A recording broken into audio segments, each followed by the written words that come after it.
Today, we are comparing two types of flexible filament, a more rigid TPU 68D, branded as TPU for AMS by Bambu Lab, and a much softer TPU 90A.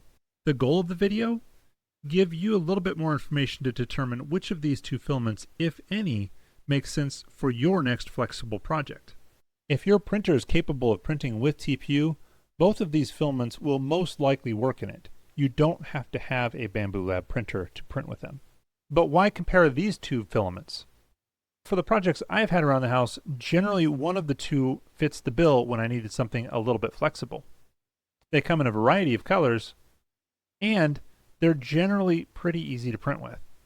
Sure, there's use cases for softer material than TPU 90A, I just haven't had a lot of those around the house.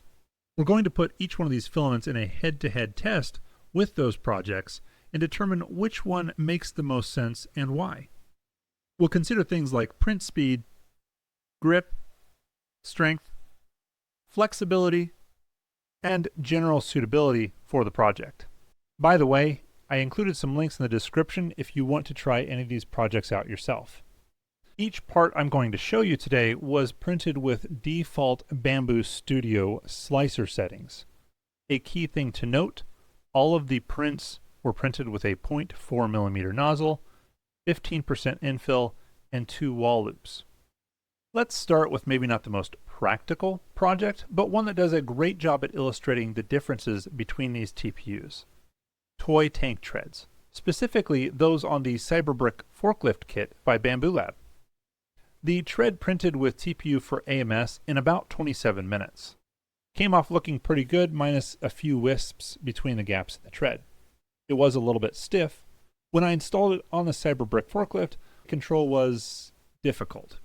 The stiffness made it so that it bound the motors in a way such that I only had off or full speed ahead, and the grip just wasn't there, making control almost impossible.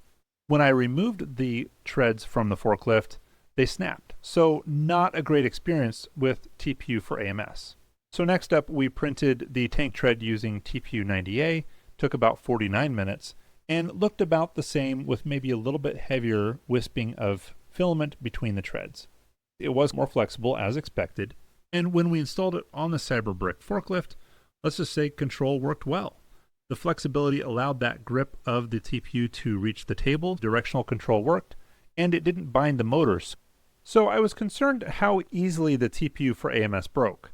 I printed another tank tread and tried to hang a 9-pound chair from it, and that failed.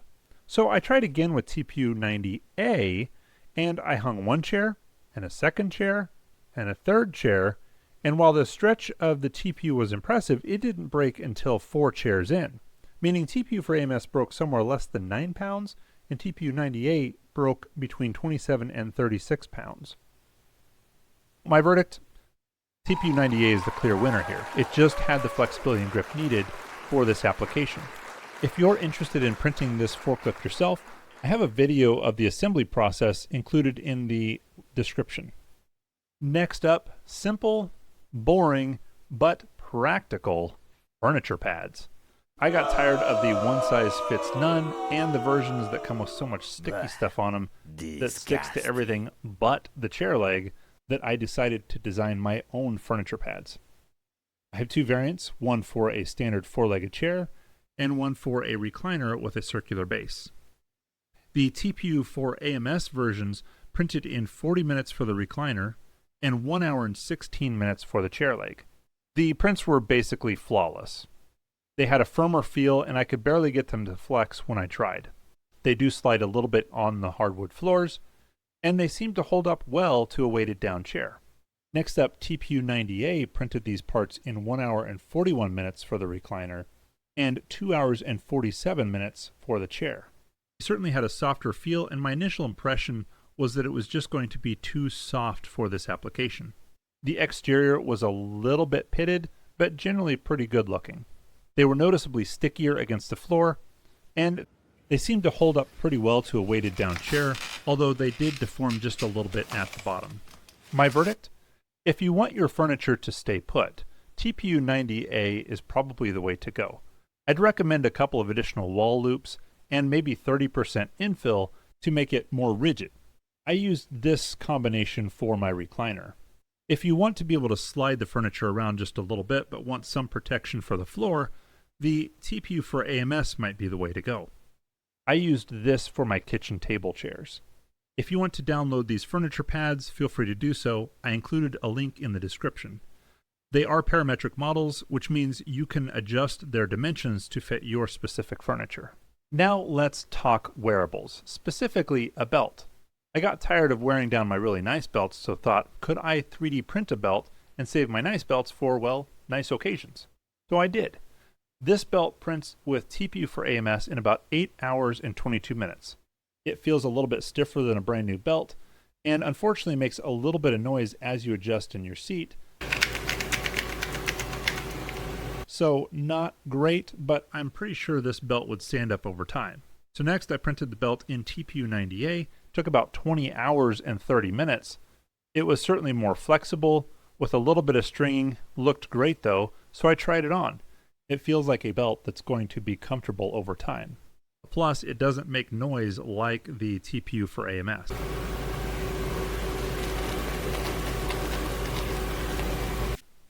Time for another TPU strength test, this time for the belt.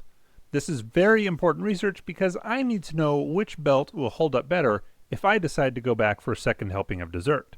First up, TPU for AMS. We hung 1 chair, then 2 chairs, then 3 chairs, then 4 chairs, and at this point you can see TPU flexing, but not a lot.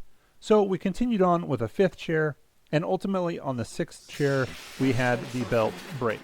The belt broke cleanly where I would have expected it to, so those are the results for TPU for AMS. On to TPU 90A. In this case we hung 1 chair, followed by a 2nd, followed by a 3rd, followed by a 4th, and each additional chair stretched that belt just a little bit more until it didn't look like a belt at all. This was impressive. We kept going all the way up to 7 chairs before the belt finally broke. So the results are in. TPU for AMS broke at about 40 pounds, and TPU 90A had a small advantage and broke at 50 pounds. This is much closer than I expected, and either of these belts are probably strong enough for that extra helping of dessert, but the stretchy capabilities of TPU 90A probably makes it the winner. I've worn a TPU 90A belt for over a year without any issues, so it's the clear winner in this test. A quick side note before we get into our next comparison. I've printed TPU on a variety of printers, most recently the H2 series printer. If you have one of those, you can check out the link in the description for a how-to video to set up your H2 series printer for printing with TPU. Now for something surprisingly useful but small, drink coaster feet. Something we haven't mentioned up till now is that TPU for AMS generally stays put in the nozzle when it's supposed to stay put in the nozzle. TPU 90A sometimes oozes out of the nozzle when you don't want it to. In this particular test, there weren't much differences in quality or speed because of the size of these feet. However, you have to watch the TPU 90A a little bit closer to make sure that it doesn't ooze out on that first layer and cause imperfections on your coaster. Other than that, just understand the grip of the TPU 90A is a little bit more than the grip for the TPU for AMS. So it's just a personal preference. Do you want a coaster that slides easily or that has a little bit more grip with the table? The verdict? I felt both TPUs were adequate for this use case. The tiebreaker going to TPU for AMS, because if I have a single nozzle printer with an AMS, I'm still able to print this coaster. TPU 90A can't go in the AMS system, so it would take up your single nozzle, and that would be the only material you could print with a single nozzle printer. We have one more project to cover. This is a water-resistant project box. It has a TPU gasket around the top to prevent water intrusion between the lid and the box itself, and it has 2 sidewalls printed out of TPU that you can drill into and fish wires through while maintaining some level of water intrusion protection. On the back of the box, there's 2 holes filled with TPU that you can drill screws in and fix this box to some other structure. Let's look at the seal on the top that's intended to keep water from getting into the box through the lid. In the test that I ran, Water was able to get into the box with the TPU for AMS seal.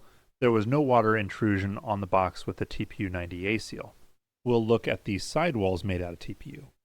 The TPU for AMS drilled quite a bit cleaner than the TPU 90A, which means that the water seal worked a little bit better around wires in the TPU for AMS than the TPU 90A. My verdict on this one, it's kind of a trick question. It's both.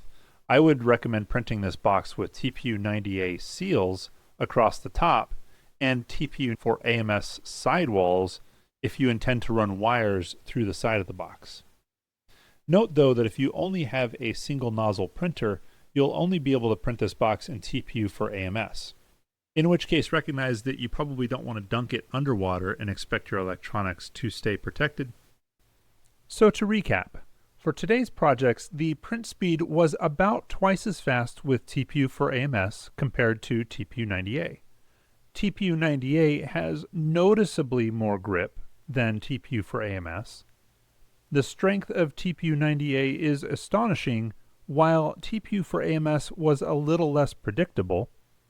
The flexibility of TPU 90A is substantially more than TPU for AMS.